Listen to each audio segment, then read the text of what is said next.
Good afternoon, everyone. Thank you for joining us here today. My name is Katie Alba, and I'm going to be your host for today's session. Today, our presentation is on Karis Law and Baum's Act and what that means for your school district. Again, my name is Katie Alba, and I'm with Sourcewell. I am on our client relations team here to serve you. Sourcewell is proud to sponsor you and be your guide for student and community success. As we jump in today, I want to remind you that you are muted, and so please pose your questions or comments in the chat window, and we will be sure to answer your questions. As a reminder, we also want to let you know this webinar is being recorded, so will be available to you online. Okay, and I started introducing myself, but also just want to reiterate that we are proud to be a partner with AASA. As a government organization, we strive to put your school districts keep your school districts in mind and provide solutions that will empower student and community success. We do rely on you for feedback. We want to continue improving and better serving you, so please reach out to us anytime.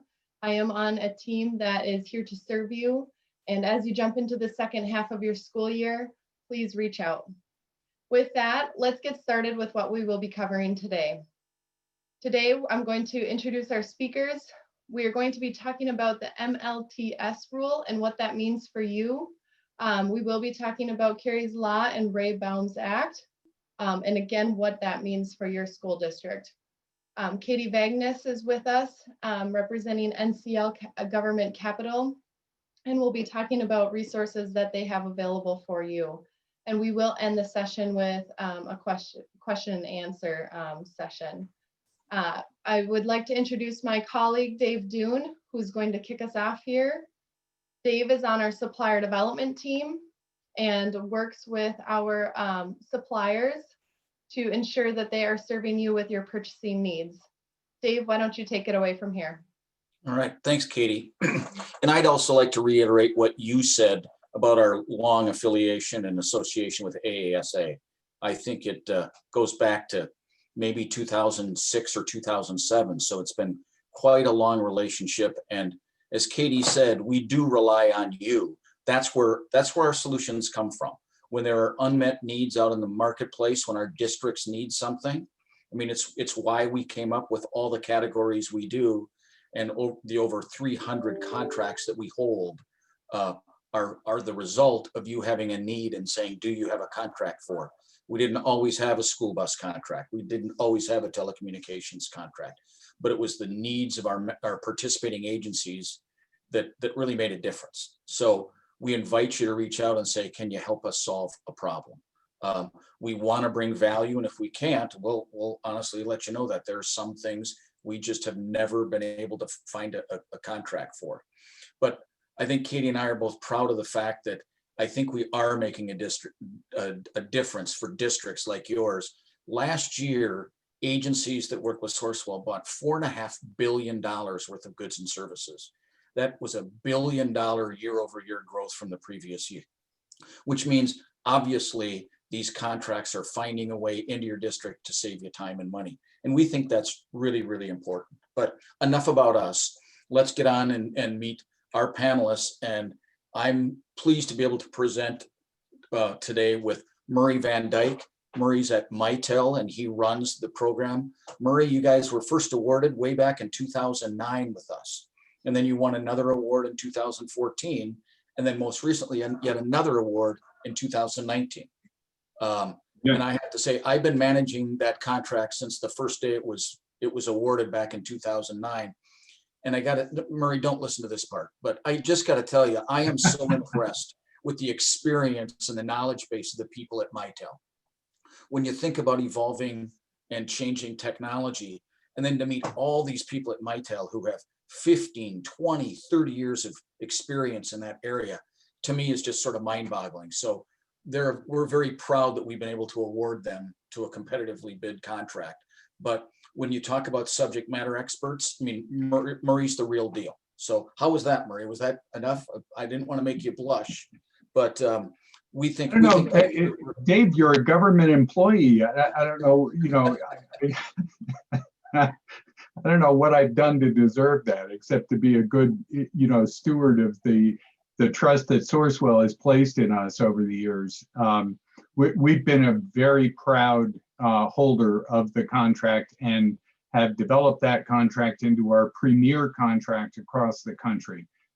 We really value the ability to give back to our communities and to provide safety and security solutions through enhanced communications across the country, and obviously have done a pretty good job with it in that we service the New York Department of Education for the New York City school system, as well as Chicago Public Schools and many, many districts across the country.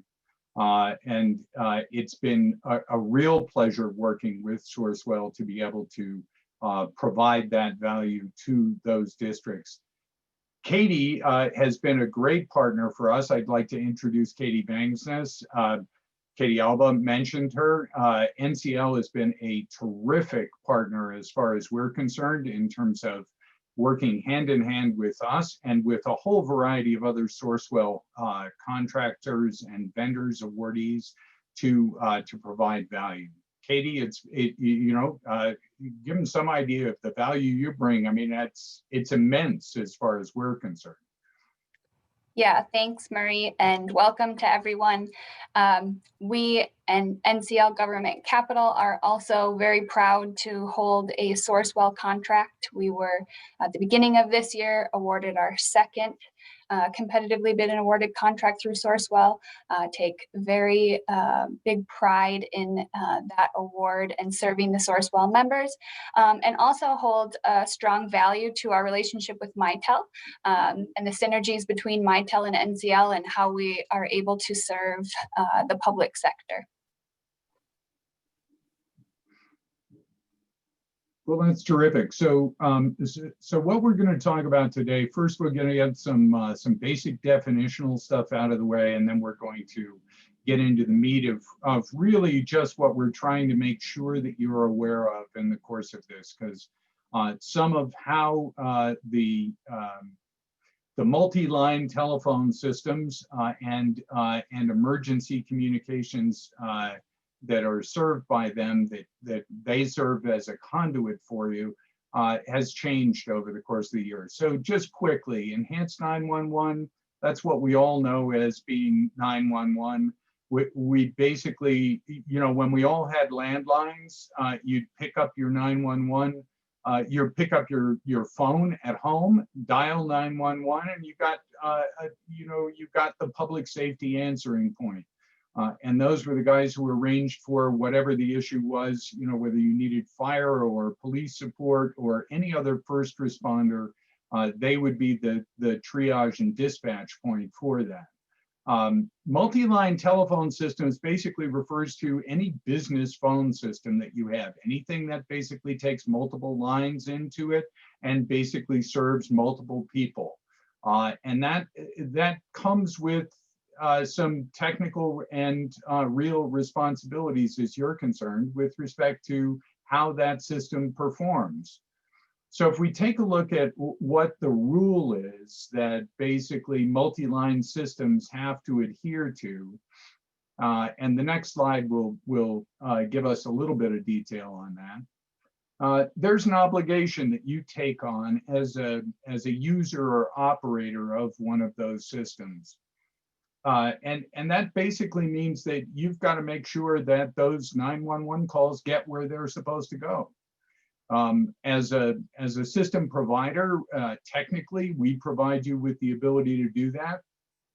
But you have to make sure that some of the specific location information is made available through proper programming of the system. That's often, a shared responsibility with whoever your vendor is.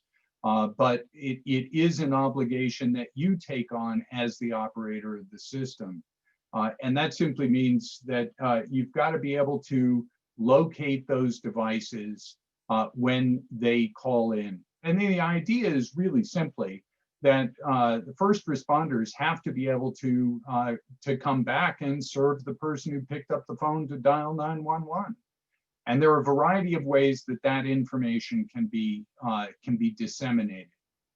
So if we take a look at some of where we've got now regulatory information, because Mitel's been doing this for years, our systems have basically provided this on a basically baked in basis for a long, long time, because we've seen the need for it.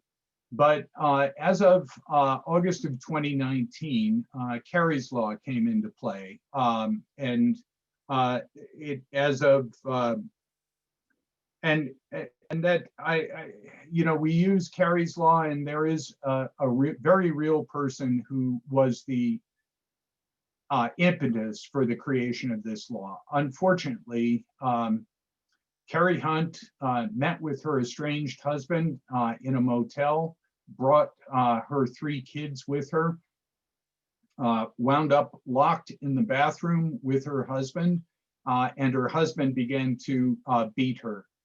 She instructed her eldest daughter to dial 911, and her daughter tried 4 times. And unfortunately, the motel phone system required dialing a 9 before dialing 911. And her daughter just never figured that out. And unfortunately, Kari died as a result of the beating that she got. Her father took it upon himself to enter into changing that so that it would never happen again. So now every single multi-line telephone system in the country is required. It's required that you are able to pick it up and dial 911 without dialing anything else. Think of it as a 3-year-old picking up the phone and dialing 911. And that's exactly what's possible at this point within the scope. But further, Kari's Law made a step in the right direction. We aren't ready for that slide yet. Made a step in the right direction with respect to location. So somebody's got to know where that call is coming from. Mitel systems handle this by basically allowing you to determine who else within the organization needs to be made aware of the fact that a 911 call has been made, and who made it. Effectively, the name and the extension number is provided to a variety of people. Ray Baum's Act went one step further, and Ray Baum's Act actually comes into play now in next January, this coming. That basically winds up introducing the idea that in a very large environment or a multi-location environment, as most districts are, you have to be able to provide very specific location information. Sometimes that has to come from the multi-line telephone system, often, and often it has to be integrated with a database that provides that information to the public safety answering point. So the part of the impetus behind this call today is to make you aware of the fact that that is becoming an actual requirement for those premise-based solutions in January. Mitel Revolution, as you see here, provides the ability to enhance the location information either on a local basis to meet Kari's Law or to deliver mostly the dispatchable location information to anybody within the organization through a variety of means, not just the phone system, so that you can, in fact, be aware of the fact that somebody has dialed 911, and somebody who might be greeting first offenders can provide that information as far as where they need to go most directly. So Right. that's part and parcel of what we're looking at. What we're also looking at is that some of you, may are no doubt aware of this. Some of you may not be. Some of you have tested, some of you don't. But you may need to upgrade your existing phone system, in which case NCL can assist.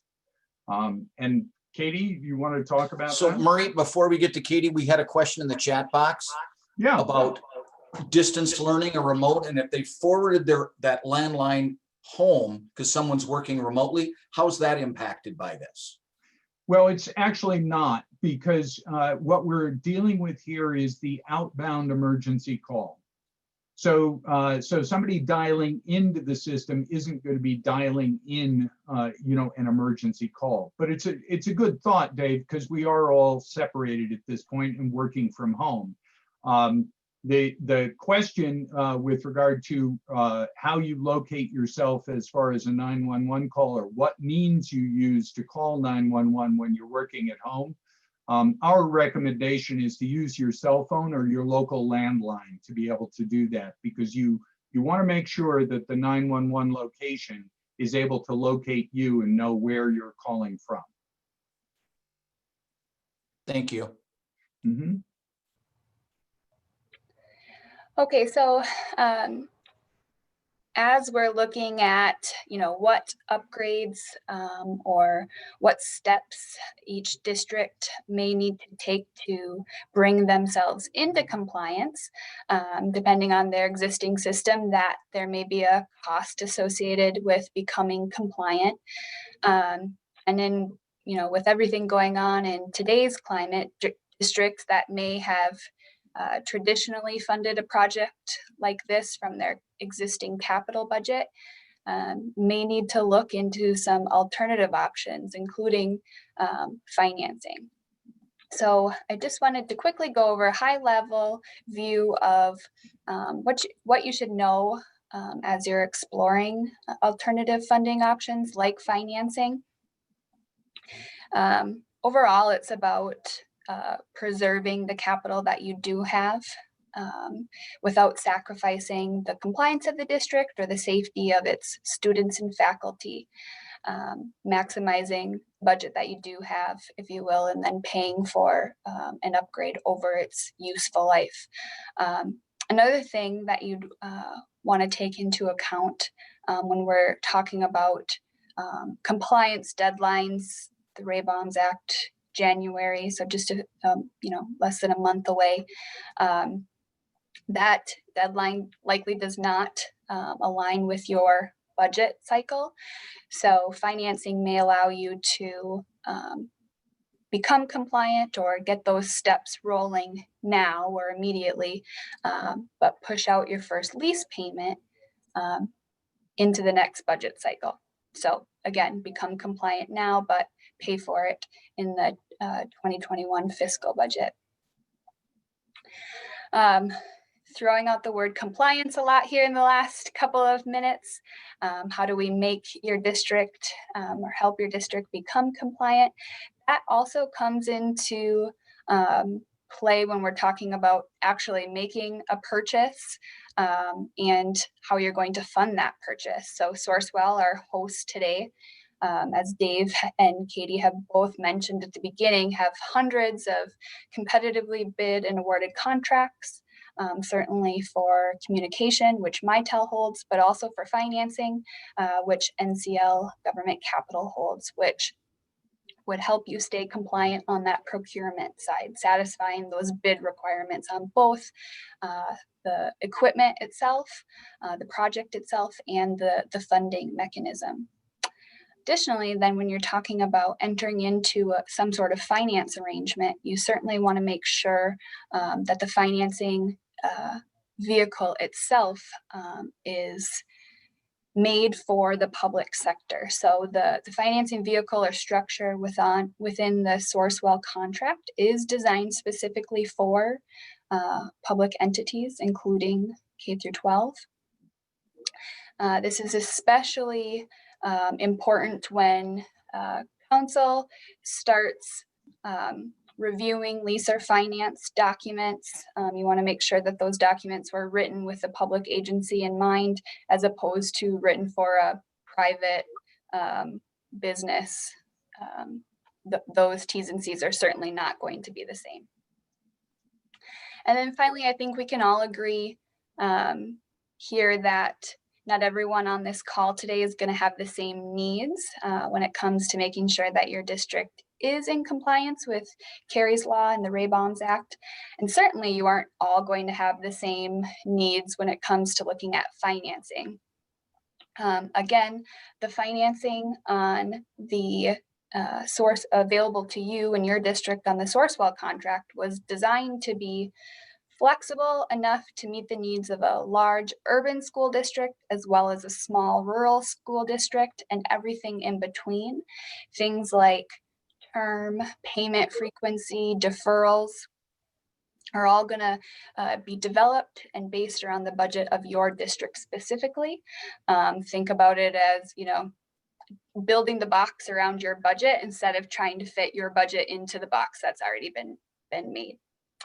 So to wrap things up on my next slide, I just wanted to share a few examples. I had mentioned earlier that districts that traditionally pay cash for everything may need to start looking at alternative solutions given, the climate we're currently in with budgets and added costs with COVID. So I wanted to share a couple of examples of peers, your peers, that are utilizing financing right now to support their district this year. First is a district out in Illinois that, again, traditionally would have made this specific equipment purchase with money that they had in their general fund and allocated for this equipment. But this summer, they decided to pivot and finance that specific equipment purchase so that they could free up some budget money to the tune of nearly $30,000 in this year's budget cycle. And then they reallocated those funds for COVID-related expenses, a lot of which went to additional janitorial and cleaning staff and equipment to do that.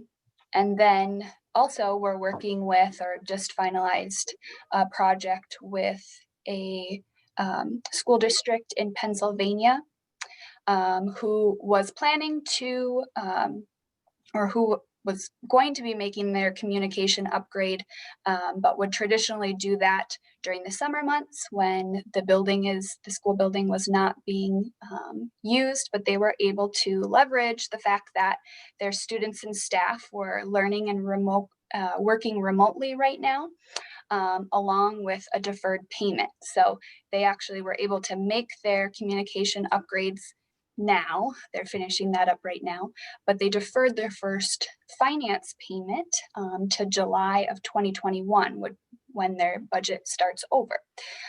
So just things to think about, real life examples of how financing can ultimately maximize the budgets that you do have. I know the K through 12 districts are really being put to task with doing more with a lot less. So looking at alternative funding solutions is certainly something that could help bring your district into compliance with Murray's portion of the presentation and many other things.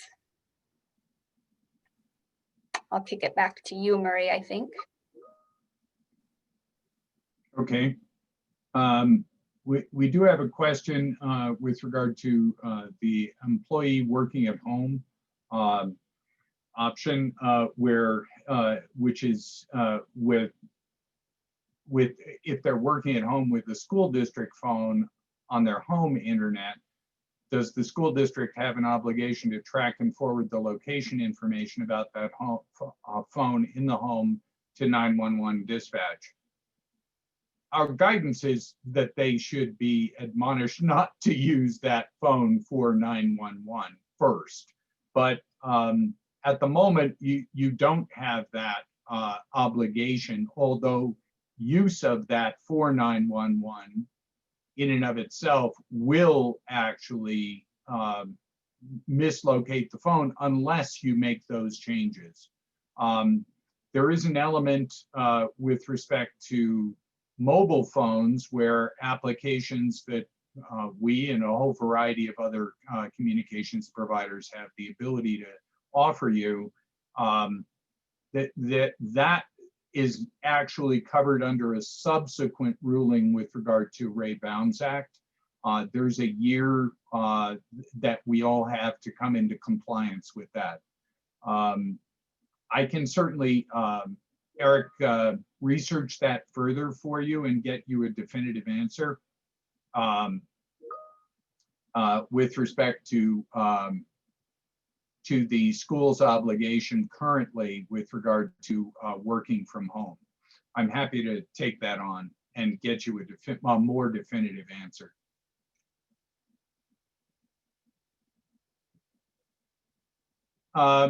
So what we're looking at here is basically just as a roundup is, you know, it's an obligation that you have within the district to assess your compliance.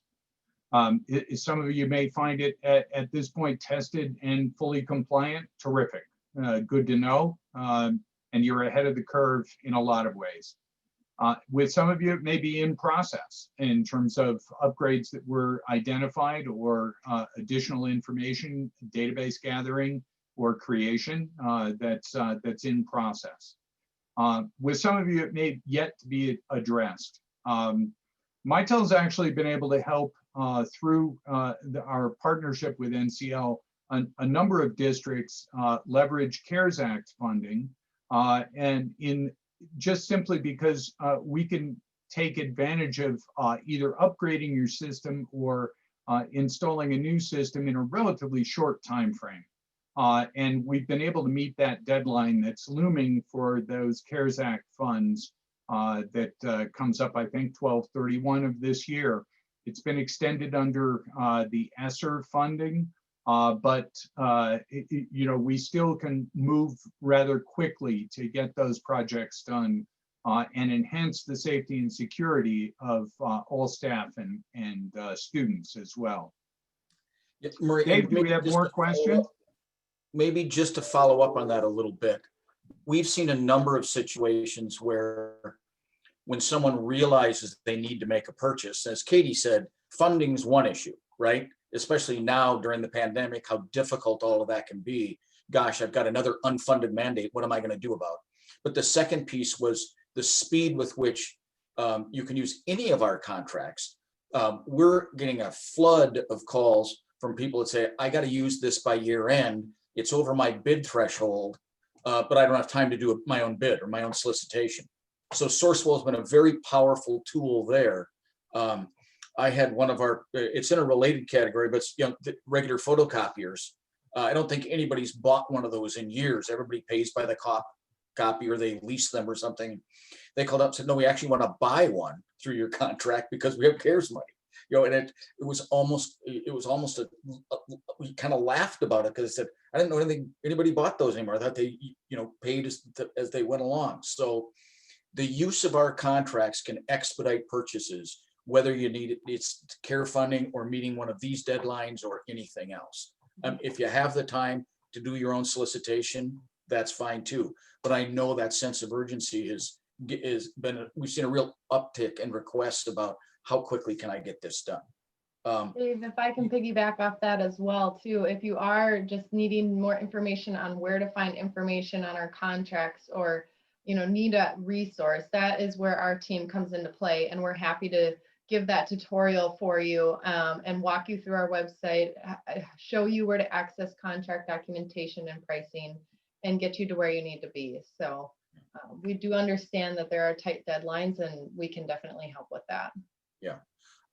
Marie, the only other thing, it wasn't a question, but I know you and I dealt with this just recently when someone was under the assumption, I should say, or the impression that they were compliant, but they really hadn't done testing, right? When you talk about that point-to-point part, and they just said, well, yeah, my IT people said we have this in the can.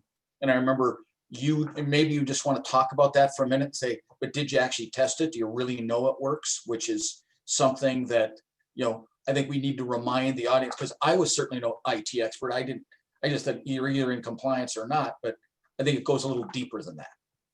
Well, yeah, and I think the change, I mean, people take for granted that they can pick up their phone and dial 911, and most systems they can, and that's what's been the standard over the course of the past year, because Karis Act actually came into law in January of this year, and that's fine. But now we have the added element of really being able to precisely define the location involved. So there is some testing that needs to be done. That needs to be arranged with the public safety answering position. They really don't like it if you just simply start picking up the phone and dialing 911. They're of course going to answer, but it is a far kinder process, and will in fact put you in a position where you're not in some locations actually subject to fines for misusing the system by calling them through a non-emergency number and arranging to have those test calls received. And then you can get an actually the proper appreciation of the manner in which you're presenting that location information, or the location information is being presented to the public safety answering position, because in many cases it's being presented through a partnership with a third party. So you know, but that is, Dave, absolutely essential, and something that's easily set up. Your provider with regard to your system can do that, or your IT guys can do that, but they really should be calling in and arranging to do that with the 911 public safety answering position folks through a non-emergency means up front.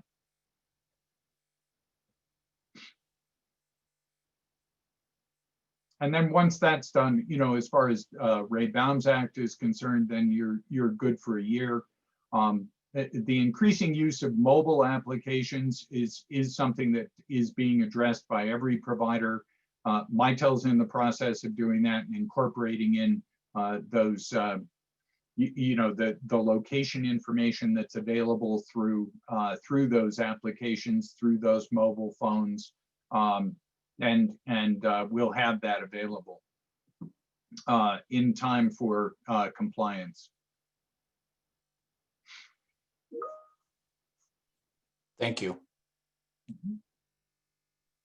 Okay, and at this point, we are going to open it up to some question and answers. So as a reminder, we do have the chat box. Please submit your questions there, and we will be happy to answer them for you.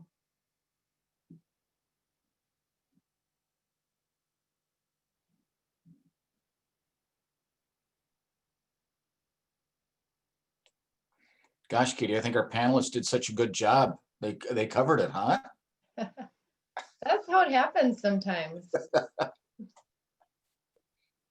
And Katie and Murray, thank you so much. This was very valuable information. Sourcewell is proud to be a partner with AASA. We do work very hard to provide valuable content to our mutual members to, you know, support you as you move forward and support your students and your communities. We know times are very challenging. You have a lot of deadlines that you're working through right now. We're very aware of that, and we want to support you. So please reach out to us if we can help with anything. We want to help make your jobs easier and serve you in the best way possible.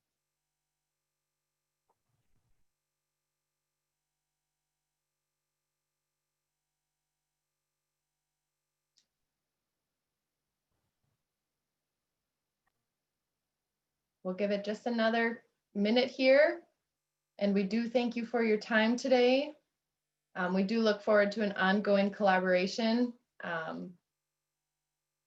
Please reach out if we can help with anything. I think we will call it. And again, this webinar has been recorded. So if you weren't able to catch parts of it or you want to share it with others, I know that everyone will receive a link to the recording later on. Thank you all. Thanks, everyone.